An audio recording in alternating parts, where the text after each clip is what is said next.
What is personal power? Give me a minute, I'm good.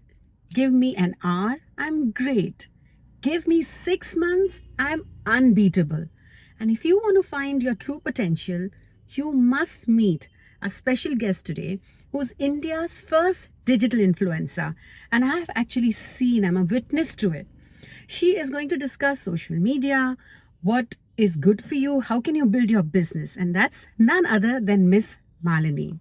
Don't forget to subscribe to my channel and stay tuned. Drive Through Life with your coach and mentor. So drive through with Lara Shah, your coach and mentor. Hi Malini. Hi, Lara. Thank you so much for having me. This is so cool. I've always wanted to do one of these shows in a car. I'm happy that we are together. Me too. Yeah. Do you know that you are the first Indian celebrity influencer on social media? And I'll tell you why I believe this, if it's written anywhere. Yeah. Because when Twitter was launched, okay, we had our show, right? Monday Miracles Yes. with Lara. Yeah. And you were in radio, you had so much work going on, you were doing technical stuff. Complete chaos. And as we were all sort of learning on the job, it was all very new, but it's so crazy how technology has gone so far now that it's amazing. Yeah, and you told me we had so many conversations, but I had very few learnings with each other. I mean, yeah, we spoke about stars and planets and everything, right? But you told me, and you took my phone, I think, from what I remember, you made my Twitter account. Yes, that's right. I was like, you must get on Twitter. Yeah. Yes, you said that. I tried. And me being me, I let it slide, and look, it changed everything. It is also because I remember because you would come into the radio station and we used to ask people for their date and their age and all of that, and used to give them proper readings, and people were obsessed. I remember that Monday Miracles hour would be, our phone lines would be jam packed. And it's so nice. It was like another way of connecting with people, and now people have found so many ways with social media, but this is our first iteration of it, I guess. Yeah. So, it just when Twitter started, I know you were doing many things, but it was this, you have very strong intuition. Was it your intuition, or it was just like, I know this will be it? I think I was sort of going by, just going with the flow, to be honest. And I've always really believed in the universe, as you know. And I feel like if you do something ekdam pure man se and you're really passionate about it, you don't have to really think that, okay, is it going to work? I've always believed that whatever I'm doing, if I'm doing it with my whole heart, it will have some value. Absolutely. Whether it's monetary value or fame or success, it always has some value, or I meet some really interesting people. So I think that was the intention. There was no clear path that it's going to end up where it ended up, but I'm very happy with how it ended up. Yeah, because you had the job, then you had this new thing, and then you had a new relationship. Yeah. All that was coming together. All of it together, exactly. Yeah. And then, one more thing, interesting thing. Everyone knew you as Malini, but then it became Miss Malini. Miss Malini, yeah. And that kind of added so much of a difference. Yeah, I did. In so many aspects. It's so, and I chose the name because I like alliteration, and I didn't want to go with a regular, Bollywood gupshup kind of name. So I was like, okay, and this is before influencers or personality-led brands were a thing. So it was just by fluke thinking that, okay, the Miss Malini sounds nice. And I guess my role models at that time were like Perez Hilton, Just Jared, that were using their own names, but with a little tweak. So I thought it's kind of fun, it's approachable, and I wanted to really talk about Bollywood in a different way, in a way which is much more relatable, which is happy, shiny, and not really gossipy.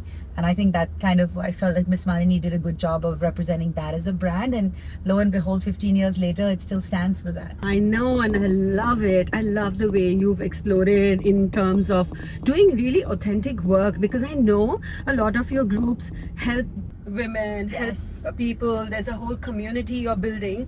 I'll come to that, but I want to go back to the title of Gossip Girl. Yeah, and it's funny because I think, we all love Bollywood so much. And the reason we love it is because Bollywood is kind of like a dream escape from reality for everyone, from the rickshawala to the most wealthy person. They all love films for that escape. And the reason why we love what the celebrities wear, where they go, who they date, what they eat, is because we want to extend that dream for as long as possible. So for us, we were never sort of a nasty gossip site. So even Gossip Girl, it was more in the fun XOXO kind of way, where it's a little bit snarky, has a little edge to it, but never mean-spirited. And for me, it was always, I love Bollywood. I love what it stands for. I love the music. I love the razzle-dazzle and the grandeur. And I really always wanted to celebrate that. So we made a rule pretty early on that we will only write what we can say to somebody's face. And I think that's a rule people should really apply even in their day-to-day behavior online. Just because you are behind a screen and somebody can't see you and you don't have to look them into the eyes, doesn't mean you should just say whatever you want, Right. I think that's kind of, been really valuable for us. And you'd assume that all Bollywood gossip sites have to be negative or nasty. But I mean, we're living proof that it doesn't have to be that way. You can be a positive force, especially in an industry where we're so privileged. We get to do what we want, wear what we want, hang out with who we want. So why not celebrate that in a positive way? Absolutely. And see, integrity goes a long way. Yeah, and I think the big problem for, I think, Gen Z and even for millennials to some extent was this sudden instant gratification. You want a ride, you call an Uber. You want food, you order Swiggy. You want a match, you get on Tinder. But there's no instant job satisfaction. There's no instant fame. And I think that's something that people took a little time to wrap their heads around. But I really believe slow and steady wins the race. There's no such thing as overnight success. Even mine took more than a decade. But the journey has been absolutely incredible. And I met such amazing people like yourself, like our paths crossed because of so many different reasons. And then we ended up doing radio together. So I think it's really a matter of, they always say enjoy the journey. I really believe that. Yeah, and for me, that enjoy the journey. Yeah. You and mine is so karmic. I Yeah. ended up at your wedding. Like I know, it's amazing. And I remember, what are the odds that we would have, you and my friend Chetan making predictions for cricket and just having fun with it. I think part of it is also not taking yourself so seriously. You should be able to laugh at yourself. You should be able to have fun. And again, if you know your heart's in the right place and you're not doing anything from a place of envy or a low vibration, as they say, then it's going to succeed. I know, that's amazing. And I love the fact that besides the fact that you're all out there, you're grounded, you're humble. Right. So again, it all comes down to what is your intent and what was your purpose. And if you know in your heart, if you genuinely believe that you did it with the right intent, then you can't go wrong. Correct. But it's a great thing that a lot of people who are successful, legendary, who are doing amazing creative work, who have a very open mind and are also humble, have this thing of letting the connection be there, not willfully ignoring anyone. But then it's a part and process of progressing in evolving in your soul journey. I think it is. I think it's also a matter of, with social media, and we have 20 different ways people can get in touch with us. How do you even keep track? I mean, I'm very lucky I have a good team now that I'm able to do all the things I want to do. Otherwise, I don't roll out of bed with full hair and makeup on. I have a team that helps me. I have a team that styles me. I have a team that works on the events. So it gives me the breathing room to be able to connect with people. And I empathize with a lot of influencers or creators who are doing everything themselves, one-man show, It's not easy when you have to shoot, edit, do your own makeup, style everything. It can be exhausting, We've been there. Yeah, I know. We've all been there. So I completely empathize with that too. I think the thing is everyone should just also cut yourself some slack. It's not always going to be easy. You can't do everything,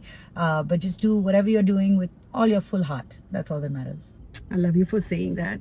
There's a lot of discussion, and we do see about AI, artificial intelligence. And also when it comes to social media, if I'm thinking something, I actually see it.